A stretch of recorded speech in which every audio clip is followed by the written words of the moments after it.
तु सब सिद्धे ध्रुवमचलमणो एवं गतिं पत्ते वोच्छामि समय पाहुड मृण्मो सुद केवली भणिदम। समय सार का सार। कल हमने पुण्य पाप का एकत्व समझा था। गाथा 145 से गाथा 163 तक इसे अमृतचंद स्वामी ने पुण्य पाप अधिकार नाम दिया। अब आज हम इसके आगे के 2 अधिकारों को विषय में जानेंगे। इसके बाद गाथा 164 से 180 गाथा तक इन 16 गाथाओं 17 गाथाओं का है आश्रव अधिकार, और फिर 181 से लेके 192 गाथा तक 12 गाथाओं में है संवर अधिकार। और ये संवर अधिकार सबसे छोटा अधिकार है समय सार का 12 गाथाओं में, है ना। इसके बाद है 17 अधिकारों का इससे बड़ा आश्रव अधिकार, और इससे बड़ा है 19 गाथाओं का जो कल पढ़ा था पुण्य पाप अधिकार, है ना। तो 3 ऐसे हैं, पुण्य पाप अधिकार 19 गाथाएँ, आश्रव अधिकार 17 गाथाएँ, संवर अधिकार 12 गाथाएँ। ये 3 में घटता क्रम है ना। फिर मोक्ष अधिकार है, उसमें 20 गाथाएँ हैं। ऐसे फिर तो बहुत है, ठीक है। तो कहने का आशय ये है कि आज हमें छोटे छोटे 2 अधिकारों पर बात करनी है। एक का नाम है आश्रव अधिकार और दूसरे का नाम है संवर अधिकार। और आश्रव अधिकार और संवर अधिकार की विषय वस्तु में दोनों में भूतार्थ से जाने हुए तत्व बताए हैं। यानी एक आश्रव का तो निरूपण वो है जो सिद्धांत ग्रंथों में वर्णित है, और एक आश्रव तत्व का विवेचन वो है जो समय सार में वर्णित है। संवर का एक विवेचन सिद्धांत ग्रंथ में आगम में वर्णित है, और भूतार्थ से जाना हुआ संवर तत्व कैसा है वो समय सार में वर्णित है। क्योंकि जब आचार्य ने लिख दिया था 13वीं गाथा में कि भूतार्थ से जाने हुए ये 9 पदार्थ सम्यक्त हैं, तो स्वाभाविक है कि इनको अभूतार्थ से भी जाना जाता है। तो आश्रव का जैसे हम आगम में जाएंगे और वहाँ पूछेंगे आश्रव कैसे होता है, क्या चीज़ है आश्रव, तो आश्रव में 57 प्रकार के आश्रव होंगे, ठीक है।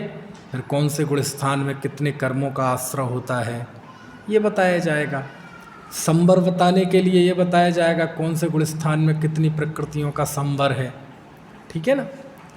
लेकिन मैंने बताया ना, समय सार की दुनिया अलग है।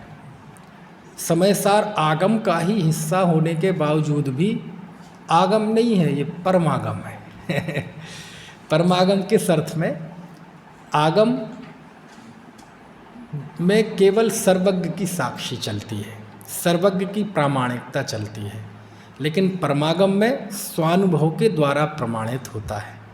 यानी ये स्वानुभूत सत्य है ना। तो आश्रव का विवेचन करते हुए आचार्य ने 2 बातें महत्वपूर्ण कही, और 2 में मूल बात तो एक है। आचार्य ने इस आश्रव अधिकार में ये बताया है कि सम्यक दृष्टि के आश्रव बंध नहीं होता। क्या बताया है? सम्यक दृष्टि जीव के आश्रव बंध नहीं होता। णत्थिदु आसव बंधो 166वीं गाथा। णत्थिदु आसव बंधो सम्मादिठ्ठिस्य आसव निरोधो संते बिड़बद्धे जाणदि सोते अबंधंतो। णत्थिदु नहीं है, आसव बंधो आश्रव बंध, सम्मादिठ्ठिस्य सम्मादिष्टि के, क्यों? आसव निरोधो, वह तो जीव आश्रव का निरोधक है, यानी उस जीव के आश्रव नहीं है, ठीक है। संते पुब्बण बद्धे, और जो पूर्व में बंधे हुए जो कर्म हैं, जानदी, वो तो जानता है, पूर्व में बांधे हुए कर्मों को वह जानता है। सोते अबंतन, तो वो तो बांधता नहीं है, अबंधक है ना। इस तरह इन 17 गाथाओं में मूल बात तो ये बताई है आचार्य को, जो अभीष्ट है कि सम्यक दृष्टि के आश्रव है ना बंध नहीं होता, है ना, आश्रव निमित्तक बंध नहीं होता, किसके? सम्यक दृष्टि के। ठीक है। अब इस बात को बतलाने के लिए आचार्य ने दूसरी बात भी बताई कि जो पूर्व में बांधे हुए कर्म होते हैं, वो पूर्व में बांधे हुए कर्म जब उदय में आते हैं तो नए कर्म नहीं बंधते। यानी पूर्व कर्म उदय में आए और फिर से नए कर्म बंध गए, ऐसा जरूरी नहीं है। क्यों नहीं है जरूरी? वो इसलिए जरूरी नहीं है क्योंकि यदि ऐसा होगा तो फिर कर्म बंधन का सिलसिला कभी खत्म ही नहीं होगा, फिर ये बंधन की परंपरा कभी खत्म ही नहीं होगी, फिर कभी जीव कोई मुक्त ही नहीं हो पाएगा। फिर कैसे? तो कहते पूर्व कर्म का उदय आया और नवीन कर्म का बंधन हुआ, ये कौन सुनिश्चित करेगा कि पूर्व कर्म के उदय के समय यदि जीव मोह रूप परिणमित हो जाए तो नवीन कर्म बंधेगा, तो नए कर्म का आश्रव होगा। केवल पूर्व कर्म के उदय से आगे का आश्रव बंध नहीं होगा। समझ में आ रही बात की नहीं? तो फिर पूर्व कर्म का उदय नवीन कर्म के आश्रव में क्या है? बोलिए निमित्त कारण है। लेकिन ये है ना ऐसा निमित्त कारण है कि जिसके होने पर कार्य हो भी और ना भी हो, और जहाँ अन्वय व्यतिरेक इस तरह की स्थिति घटित ना हो, वही व्यवहार है। समझ में आया ना? तो पूर्व कर्म का उदय नवीन कर्म के बंध में व्यवहार से कारण है, निश्चय से नहीं है। तो निश्चय से क्या है कि पूर्व कर्म के उदय के होने पर यदि जीव मोह रूप परिणमित हो जाए, मोह राग द्वेष रूप परिणमित हो जाए, तो नियम से कर्मों का आश्रव बंध होगा। इसका मतलब क्या है? ये बात क्यों बताई आचार्य ने कि एक दो जीव हैं आपके सामने, एक सम्यक दृष्टि और एक मिथ्या दृष्टि। ऐसा ही कर्म सम्यक दृष्टि को उदय में आया और वैसा ही कर्म का उदय मिथ्या दृष्टि के आया, तो कर्म के उदय में तो दोनों समान हो गए। लेकिन मिथ्या दृष्टि उस कर्म के उदय में आकुलित व्याकुलित होकर संकल्प विकल्प करके नए कर्मों का आश्रव बंद कर लेगा, और सम्यक दृष्टि उन्हीं कर्म के उदय में वह आकुलित व्याकुलित नहीं होगा, मोह राग द्वेष रूप परिणमित नहीं होगा, तो वह वो जो कर्म उदय आया बस उसी समय वो उदय में आके खिर जाएंगे, वो नया आश्रव बंध नहीं करेगा। इसलिए कहा कि सम्यक दृष्टि को कोई आश्रव बंध नहीं होता। समझ में आया ना? अब सम्यक दृष्टि दो प्रकार के होते हैं। अब ये बहुत पेचीदा बिंदु बता रहा हूँ मैं समय सार का। एक होता है वीतराग सम्यक दृष्टि और एक होता है सराग सम्यक दृष्टि, है ना। 12वें गुण स्थानवर्ती जीव असल में वीतराग सम्यक दृष्टि है, क्योंकि उसने राग की सत्ता का नाश कर दिया है। तो जब हम कहें कि वीतराग सम्यक दृष्टि के नया आश्रव बंध नहीं होता, तो ये बात सरलता से समझ में आती है, आगम में है भी ये बात। क्यों? क्योंकि वीतराग गुण स्थान में राग का अभाव हो गया है, मोह का नाश हो गया है। उस गुण स्थान का नाम ही है क्षीण मोह, और बंधन केवल एक ही कर्म भाव से होता है, केवल मोह भाव से। बाकी 7 कर्म तो कोई से बंधन होता नहीं, मोहिनी कर्म से बंधन होता है, और वहाँ उन्होंने मोह का नाश कर दिया, इसलिए नवीन आश्रव बंध नहीं होगा। तो वो तो बात समझ में आ गई। इसमें भूतार्थ से जाने हुए वाली बात कहाँ से आ गई, जो समय सार में चौंकाने वाली बात। तो कहते हैं वीतराग सम्यक दृष्टि के आश्रव बंध नहीं होता क्योंकि उसके मोह नहीं है। इसमें कौन सी, वो ये तो आगम में पक पक पे प्रसिद्ध है। लेकिन बात कठिन वहाँ हो जाती है कि सम्यक दृष्टि केवल वीतराग थोड़ी है। सम्यक दृष्टि तो चौथे गुण स्थान, 5वां गुण स्थान, यानी चौथे गुण स्थान से ऊपर सब सम्यक दृष्टि है। अब आचार्य कुंद ने तो ऐसा भेद किया नहीं कि कौन सा सम्यक दृष्टि घटित करना है ना। जैसे आचार्य जो है टीकाकार, उन्होंने जगह जगह जहाँ ऐसी बात आई तो उन्होंने कहा कि यहाँ मुख्यता से वीतराग सम्यक दृष्टि को ग्रहण करना। समझ में आए ना। और उन्होंने बात संभालने की कोशिश की, लेकिन जब गाथाओं से कोई बहुत अधिक सपोर्ट नहीं मिला इस बात को, तो फिर उन्होंने भी कहा कि गुण स्थान प्रमाण लगा लेना, कि जिस गुण स्थान में जितने कर्मों का आश्रव बंध रुक गया है बस उतना उसे अबंधक मानना। चौथे गुण स्थान में 41 प्रकृतियां अथवा 43 प्रकृतियों का आश्रव है, नहीं है, बंध नहीं है, तो वहाँ उतने प्रकृतियों का उसे अबंधक जानना। पांचवें गुण स्थान में जितनी प्रकृतियों का आश्रव बंध रुक गया उतना उसे अबंधक जानना। समझ में आए ना। तो अब कोई वीतराग सम्यक दृष्टि को अबंधक कहे, बात जमती है, कोई बात नहीं भाई, क्षीण मोही गुण स्थान ही है। कोई मुनिराज को कहे कि इन्हें आश्रव बंध नहीं होता, आगम की परिपाटी के अनुसार तो नहीं होता है, लेकिन फिर भी हम मान लेंगे, चलो मोक्ष जाने वाले हैं, उस अपेक्षा भाई बंध कम है, निर्जरा ज़्यादा है ना। लेकिन कोई यदि चौथे गुण स्थान वाले जीव के लिए कहने लगे कि आश्रव बंध उसे नहीं होता, तो फिर बात गले उतरना कठिन हो जाएगी। समझ में आए ना। और आचार्य ने जहाँ सम्यक दृष्टि का अर्थ क्या होता है, देखो यहाँ कौन से शब्द का प्रयोग है, ऋत्थिदु आसो बंधो सम्मादिठ्ठस्य आसौ निरोधो। सम्यक दृष्टि के कोई आश्रव बंध नहीं होता।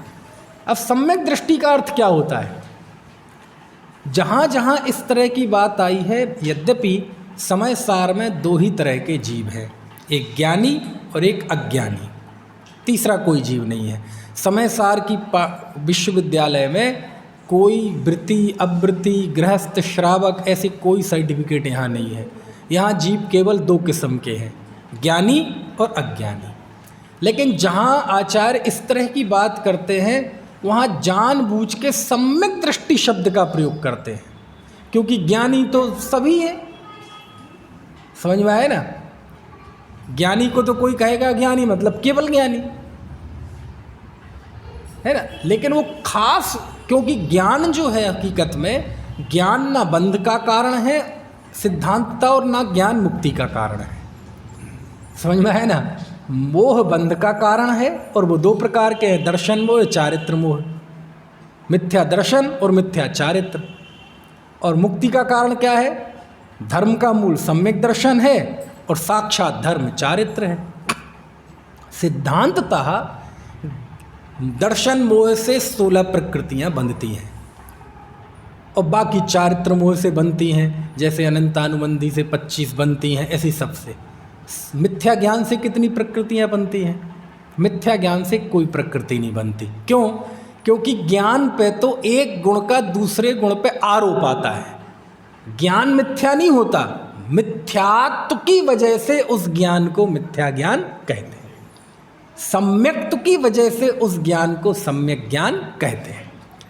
तो जहाँ ऐसे सेंसिटिव पॉइंट आते हैं वहाँ कुंद देव जानबूझ के सम्यक दृष्टि शब्द का प्रयोग करते हैं। यहाँ भी किया और भी किया, अभी निर्जराधिकार पढ़ेंगे, उसमें वो लिखते हैं, उपभोग मिंदियेहं दब्बाणम चेदणाण मिदराणम जम कुणदि सम्य दिट्ठी तम सब्बम ऋज्जरण निमित्तम।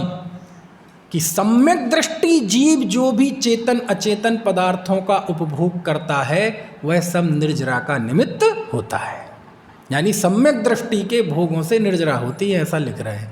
और वहाँ भी कौन से शब्द का प्रयोग किया, सम्यक दृष्टि। समझ में आया ना। तो फिर प्रश्न उठता है कि यदि कोई सम्यक दृष्टि जीव हो, अब सम्यक दृष्टि की वैरायटी तो बहुत होती है। सम्यक दृष्टि देखो आप जिनागम में तो ऐसे ऐसे सम्यक दृष्टि दिखाई देंगे। रामचंद्र जी 6 महीने कंधे पे लेके घूमते रहे, किसको, लक्ष्मण को। उन्हें यकीन नहीं हो रहा था कि ये व्यक्ति मर गया। वो उन्हें समय के अनुसार नहाएं धुलाएं, अरे मेरा भाई मुझसे रूठ गया है इसलिए मुझसे बात नहीं कर रहा है, अरे लक्ष्मण उठो तो नहाने का समय हो गया, भोजन का समय हो गया, लो भोजन खाओ। समझ में आए ना। ऐसी दयनीय दशा हो गई मोह के उदय में। किसकी? तो अब ये भी सम्यक दृष्टि है। एक सम्यक दृष्टि वो भी है अहमेंद्र, तब तो चर्चा में निरत रहता है 33 सागर। एक सम्यक दृष्टि स्वधर्म इंद्र है, वह भगवान के गर्भ में आने के पहले ही झाड़ू लगाने आता है, सफाई व्यवस्था देखता है। एक लोकांतिक हैं, वो भगवान के गर्भ कल्याणक में नहीं आते, जन्म कल्याणक में नहीं आते, सीधा दीक्षा कल्याणक में आते हैं। समझ में आया? एक सम्यक दृष्टि वो है जो भाई भाई युद्ध लड़ रहे हैं, भरत बाहुबली। समझ में आया? एक सम्यक दृष्टि वो है जो नरक में लड़ रहा है, दुख सह रहा है। एक सम्यक दृष्टि वो है जो स्वयंभू रमण समुद्र में है, मगरमच्छ। सम्यक दृष्टि वो भी था जो शेर। सम्यक दृष्टि वो हाथी भी था जो सूखे पत्ते खाता था। सम्यक दृष्टि वो 5 पांडव भी हैं जो राज शासन के लिए क्या क्या कर रहे हैं, देखा होगा आपने। तो सम्यक दृष्टियों की इतनी वैरायटी शास्त्रों में दिखाई देती है। युद्ध करने वाले, समझ में आए ना, राजपाट संभालने वाले, लड़ने वाले, झगड़ने वाले। और आचार्य आप उन्हें कहो कि सम्यक दृष्टि के आश्रय बंद नहीं होता, ये बात कुछ हजम नहीं हुई। और इस पे बहुत बढ़िया छंद बनारसी दास जी ने लिखा, बहुत बढ़िया छंद सुनाऊं? ज्यों जग में विचरे मति मन, तुलना की उन्होंने किसकी? कि जिसको आप सम्यक दृष्टि को आश्रय बंध से रहित कह रहे हो, ये तो बिल्कुल मिथ्या दृष्टि जैसा दिखाई देता है। ज्यों जग में विचरे मति मंद, समझ गए? जैसे जग में मति मंद है, मिथ्या दृष्टि जीव। ज्यों जग में विचरे मतलब भ्रमण करता रहता है। ज्यों जग में विचरे मति मंद, कैसा? सुछंद स्वच्छंद, सदा बरते बुध तैसो। जैसे मति मंद मिथ्या दृष्टि जीव स्वच्छंद होकर विचरण करता रहता है, ये बुधवंत मतलब ज्ञानी, ये ज्ञानी भी वैसे ही करता है। ज्यों जग में विचरे मति मंद, सुछंद सदा बरते बुध तैसो। अब और एक्सप्लेनेशन करो उसका। चंचल चित्त, चित्त कैसा है? चंचल। चंचल चित्त असंजित बैन, असंजित बैन, बैन मतलब वचन, वाणी में भी असंयम।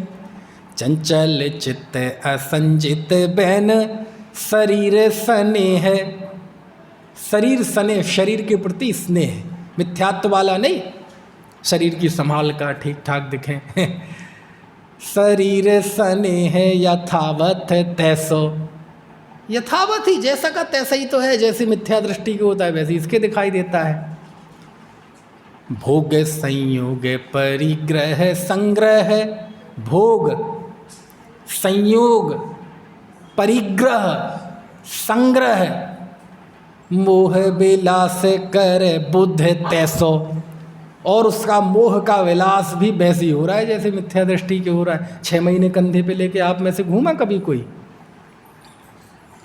उसमें नहीं आता रामचरितमानस में कि जब वो सीता जी को खोज रहे थे तो वो पेड़ पत्थों से पूछ रहे थे, बुझे? हे खग मृग हे मधुकर श्रेणी, तुम देखी सीता मृग नैनी। कि वो पेड़ों से पत्तों से पूछ रहे थे कि तुमने मेरी सीता देखी है क्या? अब कोई कहे यार सम्यक दृष्टि है, आश्रय बंध से रहित है, किसे माने हम? समझ में ना? भोग संयोग परिग्रह संग्रह, मोह विलास कर बुध तैसो।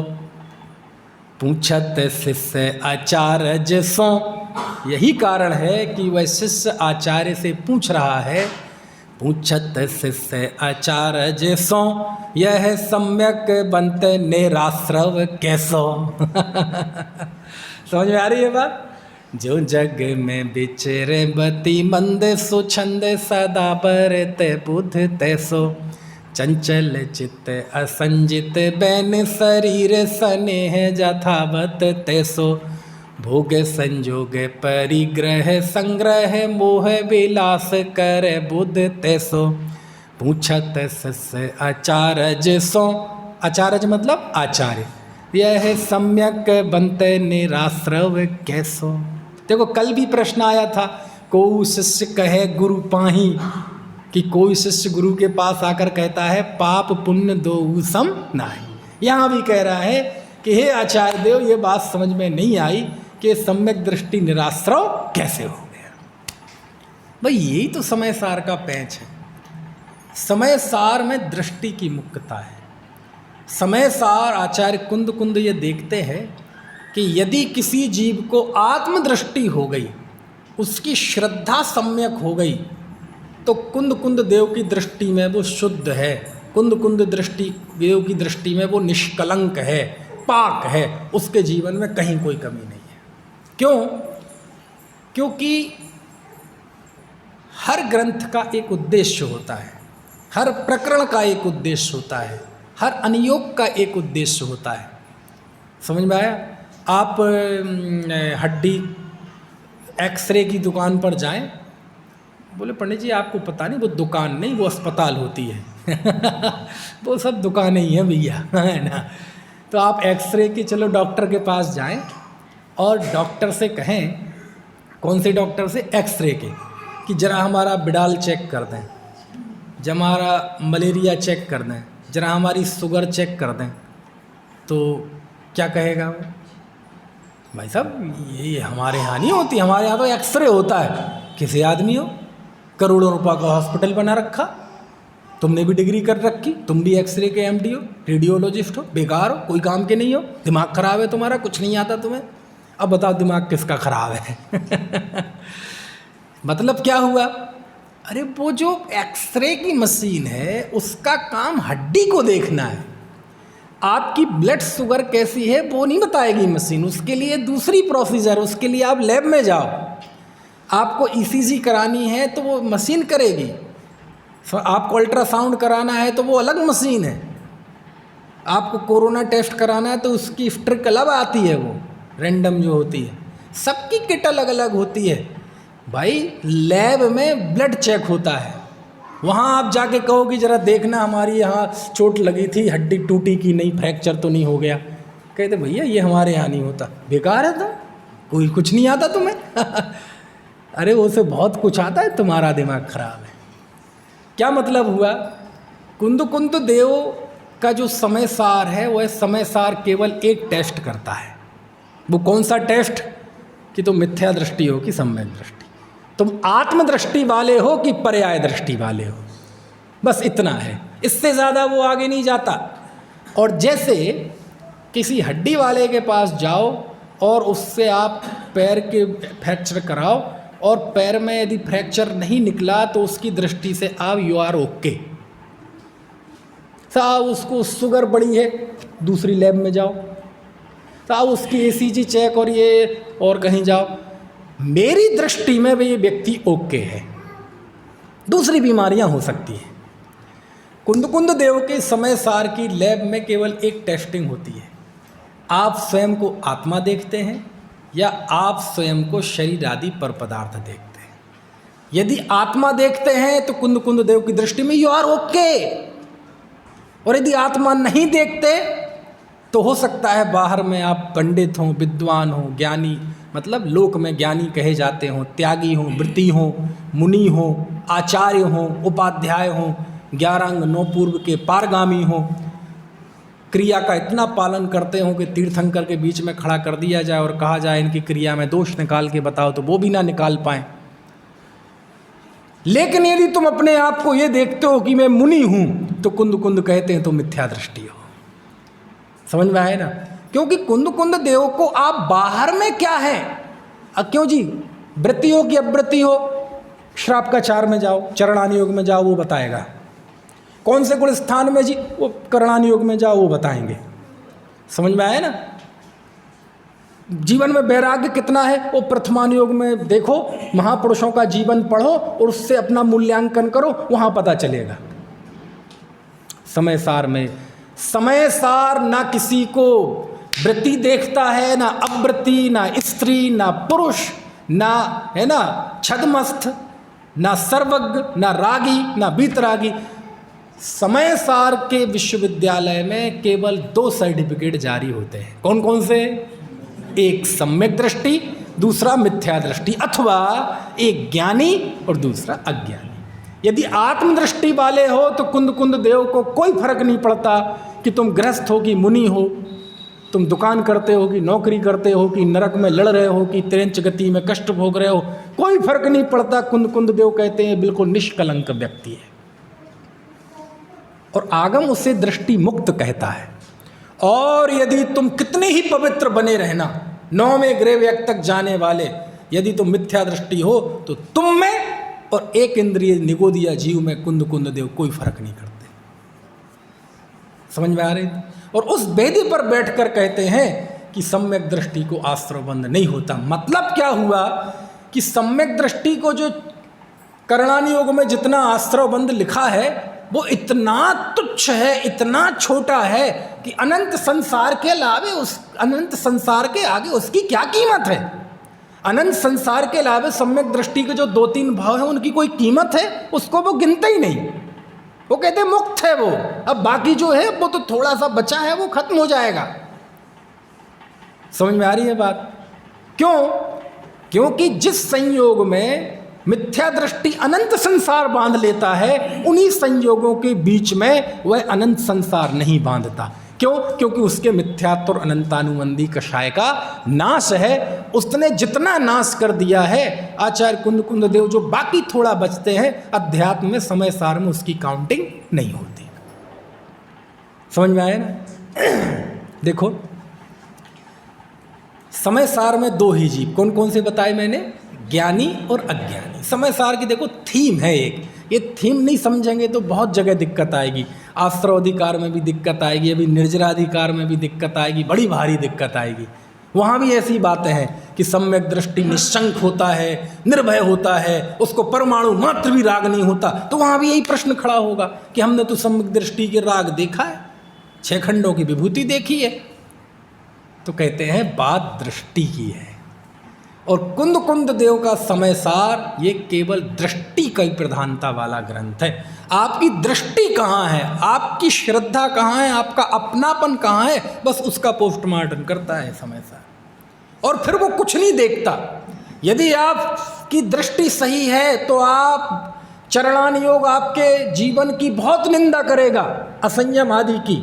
कुंद कुंद देव कहेंगे लत्थि दुआसो बंधो सम्मा दिट्ठि से आसो डरो दो। बात समझ में आ रही कि नहीं? और आपका आचरण कितना ही उत्कृष्ट हो, चरणान योग आपकी स्तुति में शास्त्र के शास्त्र रंग देगा। और समय सार में आएंगे तो कुंद कुंद देव कहेंगे मंद बुद्धि मंद बुद्धि। अमृतचंद देव कहेंगे हे दुरात्मन, हे क्लीब। क्लीब मतलब नपुंसक। किसको? चरणान योग जिस आचरण की बहुत तारीफ करेगा और उस आचरण का प्रभाव लेके, उसके मेडल लेके, गोल्ड मेडल लेके, है ना, और वो लेके आप कुंद कुंद देव के समय सार में पहुंच जाएं तो वो तो अंदर नहीं घुसने देंगे। बात समझ में आ रही कि नहीं? लेकिन कोई फटे हाल व्यक्ति जिसके तन पे सड़े गले वस्त्र हों, टूटे फूटे, दाढ़ी बड़ी हुई हो, बाल भी बिल्कुल झाड़ फन्नूस, काला कलूटा, हाथ अगरबत्ती, पैर मोमबत्ती, हड्डियां निकल रही जैसे एक्सरे हो, कुरूप एकदम। समझ में आया?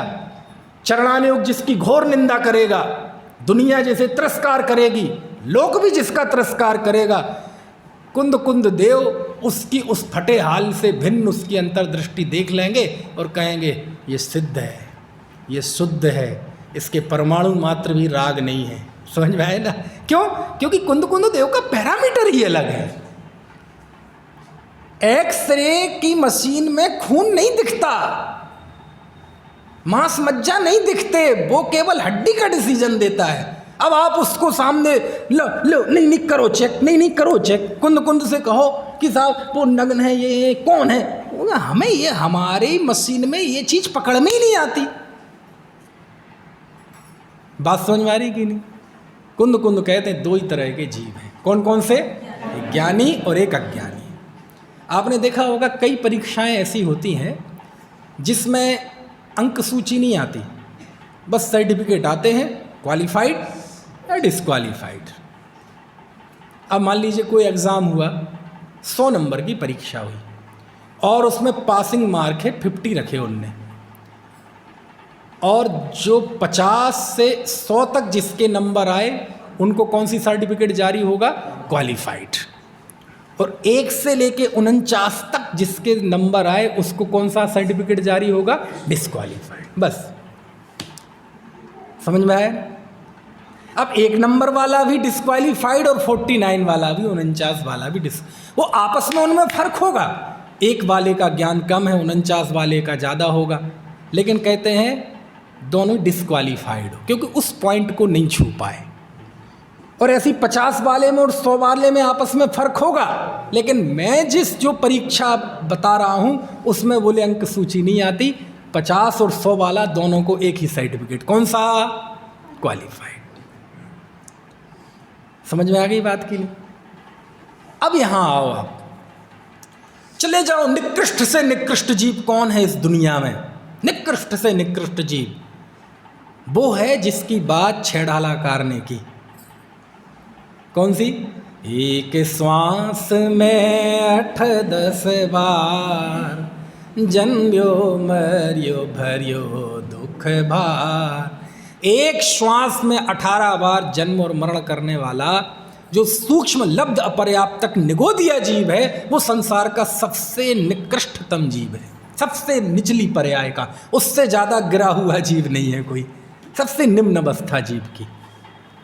उससे निकालो पृथ्वी का एक, जल का एक, अग्नि का एक, वायु का एक। उससे ऊपर आओ 2 इंद्रिय, 3 इंद्रिय, 4 इंद्रिय, पंचेंद्रिय। उससे ऊपर आओ संगी पंचेंद्रिय। उससे ऊपर आओ नारकी। उससे ऊपर आओ त्र्यंच। उससे ऊपर आओ देव। उससे ऊपर आओ मनुष्य। मनुष्यों में भी जो माँ के गर्भ में मर गए वो नहीं, जिन्हें अच्छी आयु मिली। उससे ऊपर जिन्हें अच्छे माता पिता मिले। उससे ऊपर जिन्हें सब इंद्रियां बराबर मिली। उससे ऊपर जो जैन कुल में पैदा हुआ। उससे ऊपर जिसे देवशास्त्र गुरु का समागम मिला। उससे ऊपर जिसने बहुत आगम पढ़ा। उससे ऊपर गर्दन कट जाएगी लेकिन कुगुरु कुदेव कुधर्म के सामने मस्तक नहीं झुकाएगा। उससे ऊपर जिसने मुनि व्रत ले रखे हैं। उससे ऊपर केवल मुनि व्रत नहीं, भयंकर तपश्चरण करता है। उससे ऊपर तपश्चरण में भी ऐसा तपश्चरण करता है कि 31 सागर की आयु बांधता है 9वें ग्रह व्यक्ति की।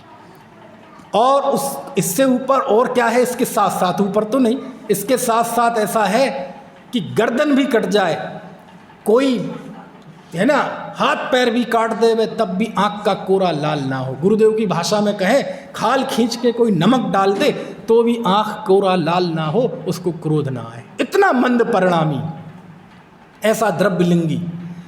कुंद कुंद देव कहते हैं, यदि तुम्हें आत्मदृष्टि नहीं है, यदि तुम ये अनुभव नहीं करते कि अहमेक को खलु शुद्धो, यदि तुम ये अनुभव नहीं करते, समझ में आए ना, अरस मरूबम गंधम अब्बत्तम चेदना गुण मसद्दम, तो कुंद कुंद देव कहते हैं एक श्वास में 18 बार जन्मने और मरने वाले उस सूक्ष्म लब्ध अपर्याप्तक निगोदिया में और इस द्रव्यलिंगी साधु में कोई फर्क नहीं है।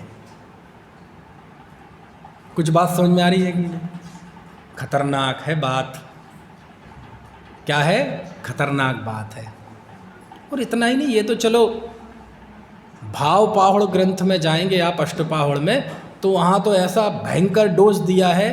यहाँ तो कह रहे हैं मिथ्या दृष्टि कह रहे हैं, इतना ही तो कह रहे हैं अज्ञानी। वहाँ तो अज्ञानी तो ठीक, कुंद कुंद देव मिथ्या दृष्टि को जिंदा मानने के लिए तैयार नहीं है। जिंदा जीव विमुख को सबो दंसड़ विमुख को विचल सबो, कि जैसे लाश जो होती है वह जीवन से रहित होती है। जीव विमुख को सबो, सब मतलब शव, जैसे शव जीवन से मुक्त होता है, दंसण विहीणो होई चल सबो, और जो दर्शन से रहित होता है, सम्यक दर्शन से रहित, वो भी चलता फिरता मुर्दा है। समझ में आए ना? तो कहते हैं कहाँ से लेकर, वो 1 नंबर वाला हो चाहे 49 नंबर वाला, वो निगोदिया हो चाहे द्रव्यलिंगी हो, कुंद कुंद देव सबको कहते हैं ये सब अज्ञानी हैं, क्लीब हैं, मंदबुद्धि हैं, ऐसे सर्प हैं, इन्हें कितने ही दूध पिलाओ ये जहर ही उगलेंगे। ऐसे ही गाथा में है, मैं क्या बताऊं, अभी आएगा। और इनको एक पोटली में बांधा और इनके ऊपर एक रैपर चिपका दिया, अज्ञानी, मिथ्या दृष्टि। अब उसमें कीड़े मकोड़े भी निकलेंगे। अब वो कहना नहीं चाहिए, विषय को समझाने के लिए कहना पड़ेगा, क्योंकि उससे हमारा बहुत उत्कृष्ट भाव भी जुड़ा है। उसमें पिछिक मंडल वाले भी निकलेंगे और हमारी आप जैसों की तो। और एक दूसरी भी ढेरी है, दूसरी भी वो है, 100 नंबर से लेके 50 नंबर तक। ऐसे ही वो सम्यक दृष्टि जो नरकों में लड़ रहे हैं, वो सम्यक दृष्टि जो राम लक्ष्मण जी को कंधे पे लेके घूम रहे हैं, वो सम्यक दृष्टि जो युद्ध कर रहे हैं, और वो सम्यक दृष्टि जो ऐलक क्षुल्लक है, और वो सम्यक दृष्टि जो मुनि हैं, आचार्य हैं, उपाध्याय हैं, वो सम्यक दृष्टि उपशांत मोही हैं, क्षीण मोही, आचार्य देव, सबको एक स्टेज पे खड़ा करते हैं और वहाँ चिट चिपका देते हैं ज्ञानी। कौन है ये? ज्ञानी। क्यों? ये इसलिए ज्ञानी है क्योंकि ये स्वयं को आत्मा देखते हैं। और ये क्यों अज्ञानी है, कीड़े मकोड़े ये सब? क्योंकि ये स्वयं को शरीर देखते हैं। ये समय सार है। और कहते हैं सम्यक दृष्टि को आश्रव बंध होता है? नहीं होता। तो किसको होता है? आश्रव बंध तो एक दूसरे जीव के होता है। क्यों? दूसरा जीव कौन है? नहीं, वो ही है, लेकिन उसके व्यक्तित्व के दो पहलू हैं। एक वो पहलू कि वो सम्यक दृष्टि है, और एक दूसरा वो पहलू जो उसके जीवन में असंयम आदि है। जितना भी आश्रव बंध होता है वो असंयम आदि से होता है, उसके सम्यक दृष्टि होने से आश्रव नहीं होता। इसलिए सम्यक दृष्टि को आश्रव नहीं। ये बात तो समझ में नहीं आई कि नहीं? नहीं आई ना? खतरनाक है बात। अच्छा बताओ, डॉक्टर खाना खाता है कि नहीं खाता है? क्यों जी मनीष जी, डॉक्टर खाना खाता है कि नहीं खाता है? नहीं खाता। क्यों? एक इंसान खाना खाता है, डॉक्टर नहीं खाता। डॉक्टर किसका नाम है? उसके अंदर रोग को दूर करने की जो कला है, ज्ञान, उसका नाम डॉक्टर है। और वो 24 घंटे है। जिस समय ऑपरेशन थिएटर में है उसी समय नहीं, जिस समय वो देख रहा है मरीजों को उस समय नहीं, 24 घंटे सो भी रहा है, कोमा में भी चला जाए, उस समय भी उसके ज्ञान में जो रोग को दूर करने की कला है, ज्ञान में विशुद्ध रूप से खरे खर, उस ज्ञान कला का नाम डॉक्टर है। खाना तो वो एक इंसान खाता है। अब वो इंसान भी और डॉक्टर भी है। कुछ बात समझ में आएगी? अच्छा, डॉक्टर का विवाह होता है ना? इंसान विवाह करता है। डॉक्टर के बाल बच्चे होते ना? इंसान के बाल बच्चे होते। कैसी बात कर रहे हैं आज तो, अंट शंट क्या हो गया? आराम आराम किया कि नहीं? ऐसे ही है, समय सार में ऐसी ही बातें हैं, आसानी से समझ में नहीं आती। और एक बार समझ में आ जाए ना तो फिर सब फीका फीका लगता है कि अब तक जो समझाता हमने वो गलत था, असली समझ तो ये है। और ये भेद विज्ञान करना हमें आता है, लेकिन वो लोक के क्षेत्र में आता है, यहाँ इस क्षेत्र में नहीं आता। कैसे? मैं बता दूं? देखो अभी मैं पूछता हूँ, आप ही जवाब देंगे, मैं नहीं, आप बताएंगे जवाब। मान लीजिए आपको अपने हृदय का ऑपरेशन कराना हो। किसका? हृदय का। हम नहीं चाहते किसी के हृदय का ऑपरेशन की नौबत आए, दृष्टांत है। अब आपको कराना है, डॉक्टर ने कहा ज़रूरी है, बाईपास होगी। अब आप किससे कराएंगे? बोले डॉक्टर से कराएंगे। नहीं, डॉक्टर से ही कराएंगे, लोहार सुनार से नहीं कराएंगे, मैं भी जानता हूँ। लेकिन अब 2 डॉक्टर हैं आजू बाजू, दोनों डॉक्टर की हॉस्पिटल हैं, क्लिनिक है, और मेरी भाषा में कहें तो दुकानें हैं। ठीक है, आप किससे कराएंगे? बोले थोड़ा परिचय दो उनका, बायोडाटा बताओ। बोले सुन लो, बायोडाटा मैं बताता हूँ। ये जो डॉक्टर है ये जैन है, दोनों ही हार्ट सर्जन है, दोनों ही हृदय के। ऐसा नहीं है कि कोई फिजिशियन है या आँखों का है या कान का है, टांग का है, बालों का है, ऐसा नहीं, दोनों ही हार्ट के सर्जन हैं। एक जैन है और इस तरफ जो दूसरी दुकान है ये मुस्लिम है। कौन है? मुस्लिम। ठीक है, हिंदू इसलिए नहीं रख रहे कि ऐसा ही रखो ना, जो एकदम मुस्लिम है। अब दोनों डॉक्टर आपके पास हैं, एक जैन और एक मुस्लिम। अब किसके पास जाओगे कराने? क्यों जी? हैं? जैन के पास? गजब क्वालिफिकेशन है। अभी सुन लो, अभी बदल जाएंगी आप देखना। बोले इतने में तसल्ली नहीं हुई, थोड़ा और बताओ। बोले ये जो जैन है ये जैन ही नहीं है, पक्का जैन है, जिमीकंद का त्याग है, रोज मंदिर जाता है, पूजन करता है, प्रक्षाल करता है। और ये जो मुस्लिम है मुस्लिम नहीं है, पक्का मुस्लिम है। अब किसके कराएंगे आप? बोले नहीं इतने भी मजा नहीं आया। ये जो मुस्लिम है ना, शराब पीता है, मांस खाता है, और वैसे पिए चाहे नहीं पिए ऑपरेशन थिएटर में जाएगा तो पहले 2 पैग लगाएगा, तब जाके ऑपरेशन करता है। और ये जैनी, ये तो क्लिनिक पे जाता है तो घर का उबला हुआ पानी थर्मस में ले जाता है। समझ में आया ना? पीने पाने की तो बात दूर छोड़ दो। और इतना ही नहीं, ये जैन होने के साथ साथ आपके फेडरेशन का है, आत्मार्थी है, शाम को प्रवचन सुनने आता है, समयसार सुनता है, घर पे गुरुदेव के प्रवचन भी सुनता है। अब आप किसके कराएंगे? और बता दूं, ये जो मुस्लिम है ना इतना लालची है, सामने मरीज तड़फ तड़फ के मर जाएगा, लेकिन जब तक सारे पैसे आप जमा नहीं कर दोगे काउंटर पे, वो हाथ नहीं लगाएगा। और ये तो जैनी है, ये तो इतना दयालु है, गरीब हो तो फीस भी नहीं लेगा, लौट के दे देगा, फ्री में ऑपरेशन कर देगा। दरिया दिला दिए। अब किससे कराएंगे? नहीं, अभी नहीं हुआ निर्णय। अगला, ये जो मुस्लिम है ये इतना गजब डॉक्टर है कि इसके यहाँ तो दूर दूर से ऑपरेशन कराने आते हैं, और आज तक इसके हाथ से एक भी केस बिगड़ा नहीं है। गजब का डॉक्टर है। और ये जैनी, इसके यहाँ मरीज के जाने की गारंटी तो है,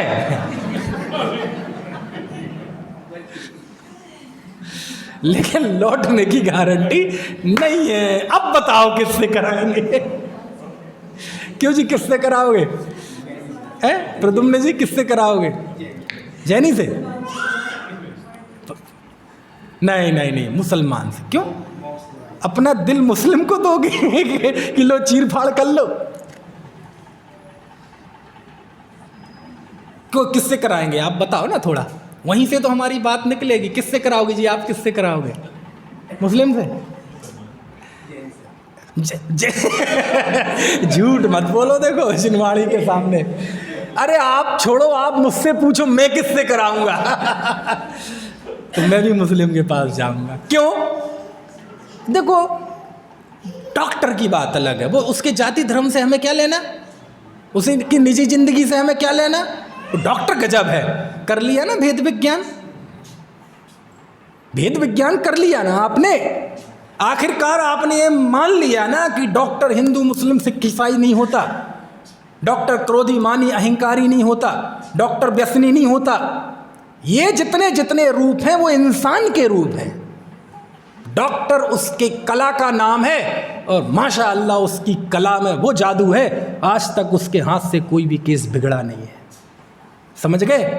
तो आपने भेद विज्ञान कर लिया कि डॉक्टर अलग है और बाकी की चीज़ें अलग हैं। हम जब उसके चौखट पे जाएंगे तो हमारे बीच में रिश्ता हिंदू मुस्लिम जैन जैन का नहीं है, हमारे बीच में रिश्ता उसके उस ज्ञान से जुड़ा हुआ है कि हम एक बीमार शरीर हैं और उसके अंदर वो बीमारी को ठीक करने का यहाँ कला है। बस इस रिश्ते का नाम है, और इस रिश्ते में कोई हिंदू मुस्लिम सिख ईसाई नहीं। ये भेद विज्ञान करते हैं कि नहीं? हम करते हैं। और चलो ये तो डॉक्टर की बात है, आप दुकान में देख लो रोज करते कि नहीं? जब चौखट पे ग्राहक चढ़ता है तो आपको इससे मतलब होता है कि हिंदू है कि मुस्लिम है कि सिख है कि ईसाई है? नहीं होता मतलब। ग्राहक तो ग्राहक होता है, और ग्राहक को देख के प्रसन्नता होती है, होती कि नहीं? हो सकता है वो निजी जीवन में सत्य व्यसनी हो, व्यभिचारी हो, विरोधी हो जैनियों का, लेकिन ग्राहक के तौर पे आता है तो खुशी होती है। और हम आपके पास दुकान पे पहुंच जाएं, अरे साहब एक तो जैनी, दूसरे पे आपके फेडरेशन के, है ना, और तीसरे आपको पढ़ा रहे, तो मैं आप फ्री में दे दोगे? नहीं दोगे ना? क्यों? देखो पंडित जी गद्दी पे हो आप समझ में आए ना, आपकी चौखट पे चढ़े तो आप क्या है? ग्राहक है। तो देखो हो गया ना भेद विज्ञान। अरे जो भेद विज्ञान हम लोक में करते हैं वही भेद विज्ञान यहाँ है। सम्यक दृष्टि चक्रवर्ती होता है? नहीं। सम्यक दृष्टि युद्ध करता है? नहीं करता। सम्यक दृष्टि नरकों में लड़ता है? नहीं लड़ता। सम्यक दृष्टि भोजन करता है? नहीं करता। ये सब उसकी अपनी उस समय के व्यक्तित्व के जो दूसरे पहलू हैं। युद्ध करता है सम्यक दृष्टि, 6 खंडों के युद्ध करने के लिए जो गया वो सम्यक दृष्टि नहीं था, वो चक्रवर्ती भरत था। वो जो 6 महीने कंधे पे लेके घूमते रहे वो सम्यक दृष्टि राम नहीं थे, वो बलभद्र था। और बलभद्र के जीव को नारायण से ऐसा ही प्रेम होता है। यदि बात एक बलभद्र की होती तो प्रॉब्लम थी, लेकिन भूतकाल में जितने बलभद्र हुए, भविष्य में जितने होंगे, सबका नारायण से ऐसा ही प्रेम होता है। वो बलभद्र के स्तर पे प्रेम था। समझ में आया ना? अब यही है, हम यहाँ खूब कोई मुनिराज है 4 हाथ जमीन देख के चलेंगे और वही जीव देवगति में पहुंच जाए तो हजारों देवांगनाओं के साथ रहेगा। क्यों? वो अलग कंडीशन है, ये अलग कंडीशन है। वो अलग पर्याय है, ये अलग पर्याय है। कुंद कुंद देव कहते हैं सम्यक दृष्टि को कोई आश्रव बंद नहीं होता। क्यों नहीं होता? क्योंकि उसके मोह राग द्वेष के भाव नहीं होते। हमने तो देखे हैं करते हुए। तुमने जिस सम्यक दृष्टि को मोह राग द्वेष के भाव करते देखा है वो सम्यक दृष्टि नहीं है। वो उसके साथ साथ अभी जो उसका संसार बाकी है, जितने कर्म बाकी है उसका कार्य है। सम्यक दर्शन का कार्य वो नहीं है। और जैसे वो डॉक्टर 24 घंटे डॉक्टर है, भले ही वो ऑपरेशन करे ना करे, घर में सो भी रहा हो, ऐसे ही समाधि तंत्र में आचार्य पूज्यपाद स्वामी लिखते हैं कि जिस जीव को आत्मज्ञान हो गया, सम्यक दृष्टि हो गया, वो पागल हो जाए, उन्मत्त हो जाए, दिमाग का स्क्रू ढीला हो जाए, अंट शंट कुछ भी बोलने लगे, अपनी पत्नी को भी पहचानना बंद कर दे, कोमा में चला जाए, उस समय भी उसका सम्यक दर्शन जिंदा रहता है। उस समय भी उसका भेद विज्ञान, अंतरात्मपन, आत्मदृष्टि जीवित रहती है। ऐसा पूज्यपाद स्वामी समाधि तंत्र ग्रंथ में लिखते हैं। इसकी बात कुंद कुंद देव कहते हैं। इस भूमि पर बैठकर वो कह रहे हैं सम्यक दृष्टि को आश्रय बंद नहीं होता। बात समझ में आ रही है कि नहीं? ऐसे ही है कठिन। पागलपन, पागल हम किसे कहते हैं? सामने पत्नी आ रही थी और ये तो मेरी मासी आ रही है, ये दिमागी दिवालियापन को ही तो पागल कहते हैं। लेकिन कहते हैं ये दिमागी दिवालियापन तो बेचारे के ज्ञानावरण दर्शनावरण का उदय आया है, अभी मोह का उदय नहीं आया है। क्यों? आत्महित के लिए ये बुद्धि की जरूरत नहीं होती, समर्पण की जरूरत होती है। और वो उन्मत्त भी हो जाए तब भी उसकी आत्मदृष्टि जीवित रहती है। क्यों? क्योंकि मोह उस दिमागी दिवालियेपन की समय भी उसकी जो दृष्टि है वो दृष्टि उस समय पवित्र हुई थी जिस समय उसका दिमाग बिल्कुल सही था। आज दिमाग फिर गया है। अरे आपका दिमाग खराब हो जाए तो आपका अपने पुत्र से प्रेम खत्म हो जाता है। हमारा दिमाग खराब हो जाए तो आपका अपनी संपत्ति से प्रेम खत्म हो जाता है।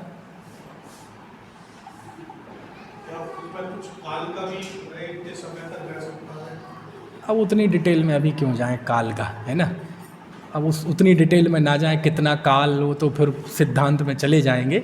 कुल मिला के ये है कि आचार्य ने लिखा, देवनंदी पूज्यपाद स्वामी ने, कुंद कुंद देव कह रहे हैं सम्यक दृष्टि को आश्रय बंद नहीं होता। क्यों? क्योंकि सम्यक दृष्टि के राग द्वेष नहीं होते। हमने तो होते देखे हैं, वो सम्यक दृष्टि नहीं था जिसे तुमने देखा। समझ गए? वो क्या था? वो और कुछ था। ऐसा भेद विज्ञान करना पड़ेगा तब आश्रय अधिकार समझ में आएगा, और भी अधिकार समझ में आएगा। ये मैंने आपको आश्रय अधिकार समझा दिया। इसके बाद गाथा 181 से 192 तक संवर अधिकार है।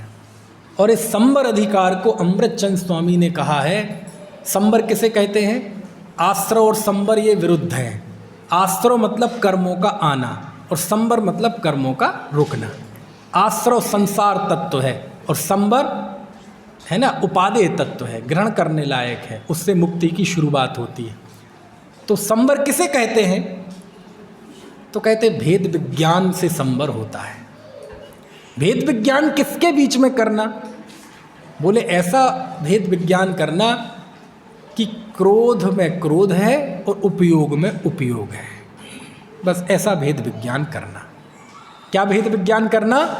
क्रोध क्रोध में है और उपयोग उपयोग। उपयोग मतलब ज्ञान दर्शन और क्रोध मतलब क्रोध भाव अथवा क्रोध कर्म, ये सब दोनों अलग अलग है। सब ऐसा संभव नहीं है। ऐसा कैसे कर लें? भीतर में क्रोध भी और उपयोग भी है, तो जब दोनों हैं तो दोनों ही हमारे हैं ना। शुद्धात्मा की प्राप्ति कैसे हो? तो कहते देखो भेद विज्ञान तो करना पड़ेगा, उसके बिना शुद्धात्मा की प्राप्ति नहीं होगी। तो हो कैसे? वहीं क्रोध भी है, वहीं ज्ञान भी है, वहीं शुद्धात्मा भी है, वहाँ राग द्वेष भी है, करें कैसे?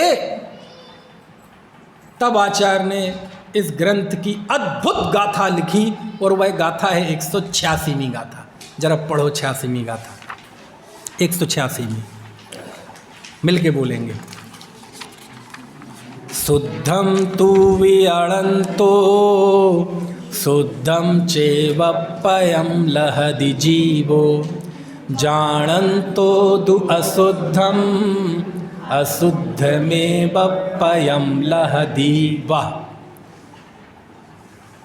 आपने बड़े बड़े जो मोटिवेशनल गुरु होते हैं ना, 5-5 लाख रुपए लेके इंजीनियरिंग कॉलेज वगैरह में आते हैं। पॉजिटिव अप्रोच, आप अपनी सोच सकारात्मक कैसे रखें, इसके लिए वो 5-5 लाख रुपए लेके बताता है। पॉजिटिव अप्रोच क्या होती है, सकारात्मक सोच क्या होती है, आपको इस गाथा से बड़ी उदाहरण नहीं मिलेगा कोई। आज से 2000 साल पहले समय सार की 186वीं गाथा में आचार्य बताते हैं पॉजिटिव थिंकिंग होती क्या है, पॉजिटिव अप्रोच होती क्या है और नेगेटिव अप्रोच होती क्या है। एक लाइन में बताई पॉजिटिव अप्रोच, एक लाइन में बताई नेगेटिव अप्रोच। अब कैसे बताई है आप देखो। शुद्धम तू भी, इसका हिंदी अर्थ पढ़ लो, पद्य में जल्दी हो जाएगा।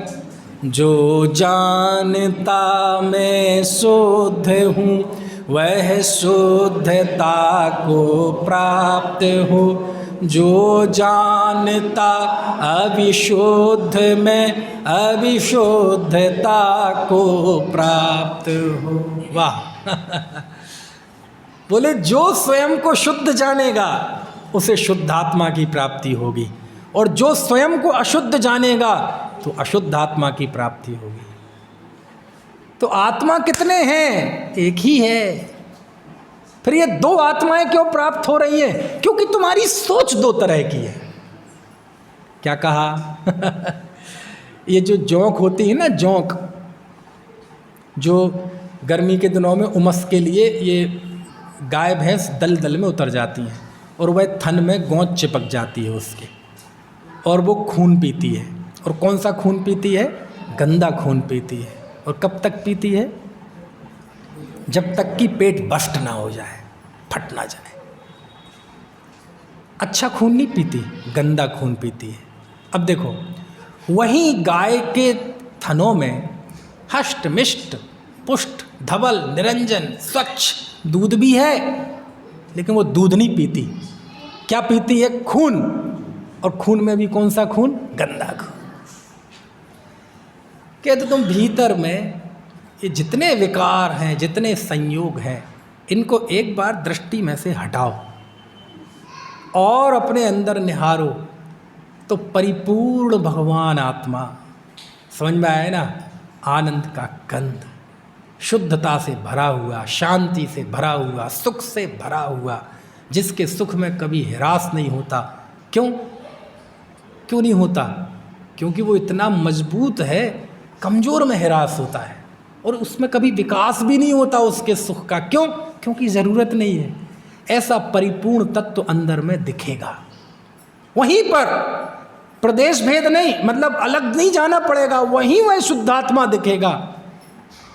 और वही चाहो तो ये दिखेगा, मैं सुखी दुखी मैं रंग राव, मेरे धन ग्रह गोधन प्रभाव। आत्मा कितने हैं? आत्मा एक ही है। मिलेगा कैसा? जैसा तुम देखोगे वैसा मिलेगा।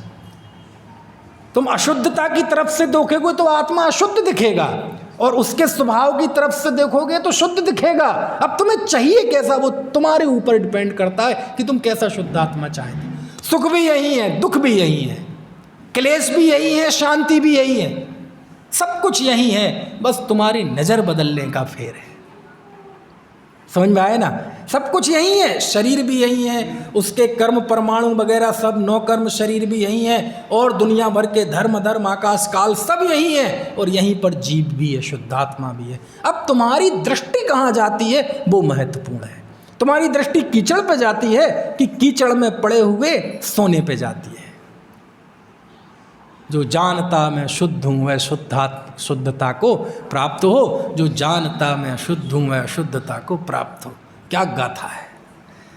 यानी कुंद देव ने आपके हाथों में छोड़ दिया, आप स्वतंत्र हैं, आप आज़ाद हैं, आप क्या अनुभव करना चाहते हैं वो देख लो। आपको दुनिया का सर्वोत्कृष्ट क्लेश चाहिए हो तो भी अंदर ही मिल जाएगा, बस महसूस कर लो कि मेरा जन्म होता है, मेरा मरण होता है, क्लेश तो भरा ही पड़ा है। और सर्वोत्कृष्ट शांति सुख चाहिए तो भी अंदर है, क्या महसूस कर लो। अहमें को खलु शुद्धो दंसणाण मयो सदा रूबी रवि अर्थ मज्ज किंचे भी अंडम परमाणु में तंपी। खत्म बात है क्या? बाहर की ओर देखना दुख, स्वरूप की ओर देखना सुख। जैन धर्म समाप्त, बस यहीं से शुरू और यहीं खत्म। बाकी सारी बातें तो यहीं तक पहुंचने के लिए है। और बाहर देखना मतलब अभी तो कह रहे थे भीतर ही मिलेगा दुख भी। अरे स्वयं को बाहर के संयोगी भावों से देखना, इसी का नाम बाहर देखना। समझ में आया ना? अद्भुत गाथाएं हैं भैया, जितना पढ़ते जाओ उतना कम है। कुल मिला के इस संबर अधिकार में आचार्य ने यही बताया है कि यदि तुम दुखों से बचना चाहते हो तो भेद विज्ञान करो, शुद्धात्मा की उपलब्धि करो। कहाँ मिलेगा वह शुद्धात्मा? अंदर ही मिलेगा। इस तरह जो जीव शुद्धात्मा की प्राप्ति करता है उससे दुखों का आगमन रुक जाता है। बस यही संबर अधिकार का सार है। और इस ग्रंथ ये जब शुरू हुआ तो आचार्य ने लिखा था कि अब हम भेद विज्ञान का अभिनंदन करते हैं। यानी समय सार को क्या कहा उन्होंने कि ये भेद विज्ञान के अभिनंदन का अधिकार है। ठीक है, अब कल के लिए एक प्रश्न छोड़ता हूँ 1 मिनट में, 9 बजने में 1 मिनट कम है, वो आप विचार करके आना। अभी लिखा था अथ प्रविशति सम, अब कल ही पूछूंगा ये प्रश्न, अभी नहीं तो मज़ा नहीं आएगा, क्योंकि वो प्रश्न लंबा है। प्रश्न समझाने में ज़्यादा वो है कठिनाई, उत्तर समझना सरल है। तो अब कल बात करेंगे। आज 2 अध्याय हमने पढ़ लिए, आश्रव अधिकार, संबर अधिकार। आश्रव अधिकार का सार क्या है? सम्यक दृष्टि को आश्रव नहीं होता। और संबर अधिकार का सार क्या है? शुद्धात्मा की उपलब्धि से ही संबर की प्राप्ति होती है।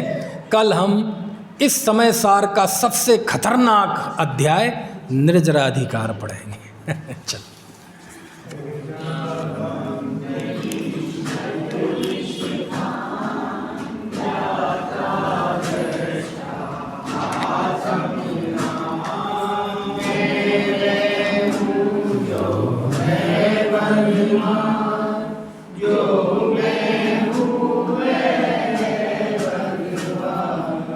अंतर यही ऊपरी जान,